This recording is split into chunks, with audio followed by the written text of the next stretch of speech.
This channel does not promote any violent, harmful, or illegal activities. All content provided by this channel is meant for an educational purpose only.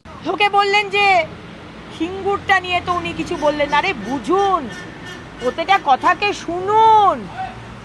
Logistical hub and trade centre শুধু একটা সিঙ্গুরে নয়, সারা পশ্চিমবঙ্গ জুড়ে হবে। হাজার হাজার ছেলেমেয়েরা চাকরি পাবে। বুঝুন, শুধু ফ্যাক্টরিতেই চাকরি হয় না, আরও অনেক জায়গা আছে যেখানে চাকরি হয়। ফ্যাক্টরিও হবে, লজিস্টিক হাবও হবে, আর কৃষকদেরও উন্নয়ন হবে। তাই পান থেকে চুন খসলে ইস্যু বানাতে হবে। অভিষেক ব্যানার্জি, বোঝা গেছে আপনাদের যে কোনো ইস্যু নেই। আপনারা যে 2026 হাঁটতে চলেছেন, বাংলার মানুষও বুঝেছে, আর তৃণমূল পার্টির যারা শীর্ষস্থানে রয়েছে তারাও বুঝেছে। রাজ্যের বিভিন্ন মানুষ বিভিন্ন রকমের অভিনেতা হয়েছেন, কিন্তু অত নাটক করে হবে না। আপনাকে এত কষ্ট করতে কে বলেছে? আপনি যেই হন না কেন, কবরের মাঠে আনার দরকার নেই তো। 11টা ডকুমেন্ট দিয়ে দিয়েছে ইসিআই। 11টা, একটা নয়, 11টা। যে কোনো একটা নিয়ে আসুন না, একটা নিয়ে এসে দেখান। তারপরেও যদি ইসিআই করে, আপনি আদালতে যান, আমরা যাব আপনার সাথে। নাটক করবেন না, আমাদের মুখ্যমন্ত্রীর মতো নাটক করবেন না। এই পুলিশের কাছ থেকে কিছু এক্সপেক্ট করবেন না। এরা হচ্ছেন টিএমসির ক্যাডার। আজকে আমাদের যে ডিজি আছেন, সেদিনকে তিনি প্রমাণ করে দিয়েছেন তিনি সব থেকে বড় টিএমসির ক্যাডার। বেলডাঙ্গাতে আজকে ঘন্টার পর ঘন্টা ন্যাশনাল হাইওয়ে বন্ধ করে, ট্রেনকে বন্ধ করে দাঁড়িয়ে থাকলো পুলিশ, দাঁড়িয়ে দাঁড়িয়ে দেখলো।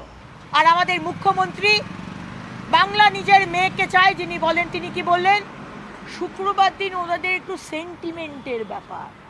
বাহ মমতা ব্যানার্জি, বাহ! Enough is enough. দোরগোড়ায় চলে এসছে বিপদ। এবারও যদি না জাগেন আর এই টিএমসির দুর্নীতি পার্টির কথায় নিজেকে কনফিউজ করে রাখেন, তাহলে এর থেকে দুর্ভাগ্যের আর কিছু হতে পারে না। তোষণের রাজনীতি কত দূর অবধি গেলে আজকে এই ধরনের দুঃসাহস এই এমএলএরা করতে পারে? আজকে বিডিও অফিসে গিয়ে বিডিওকে মারছেন, ভাঙচুর করছেন। অবশ্য আমরা অবাক হই না। আপনাদের নেতৃত্ব এই বিধানসভার মধ্যে ভাঙচুর করেছিল। উনি তো ভাঙচুর করতেই জানেন, Mamata Banerjee, destructive chief minister. আপনার তোষণের রাজনীতির জন্য আজকে আপনার সংখ্যালঘু বিধায়করা এই ধরনের কথা বলার সাহস রাখে। 2026-এ মোদী সরকার আসুক, তারপর এই ধরনের সংবিধান, ডেমোক্রেসি, প্রশাসনের এগেনস্টে কথা বলবে, ভাঙচুর করবে, তাদের কিভাবে সোজা করতে হয় সেটাও বিজেপি সরকার জানে। মমতা ব্যানার্জি করাচ্ছেন, অভিষেক ব্যানার্জি করাচ্ছেন।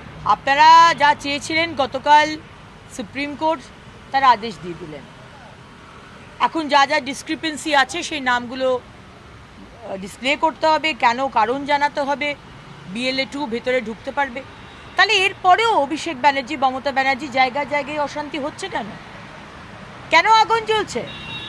কেন ফর্ম 7 আমার আসানসোল দক্ষিণের মতো সেগুলোকে ছিঁড়ে আগুন জ্বালিয়ে দিলেন পুলিশের সামনে, আর পুলিশ ক্যাডারের মতো, টিএমসি ক্যাডারের মতো দাঁড়িয়ে দাঁড়িয়ে সেগুলো সুপারভাইজ করলো? এগুলো কোথাকার নিয়ম? মিস্টার জ্ঞানেশ কুমার দিল্লিতে বসে থাকলে হবে না, এখানে এসে দেখুন। আর যদি ইলেকশনের আগে এই অবস্থা হয়, তাহলে ইলেকশন কীরকম করে হবে? ফর্ম 7 জমা করতে হবে, কিভাবে জমা করব সেটা মিস্টার জ্ঞানেশ কুমার জানিয়ে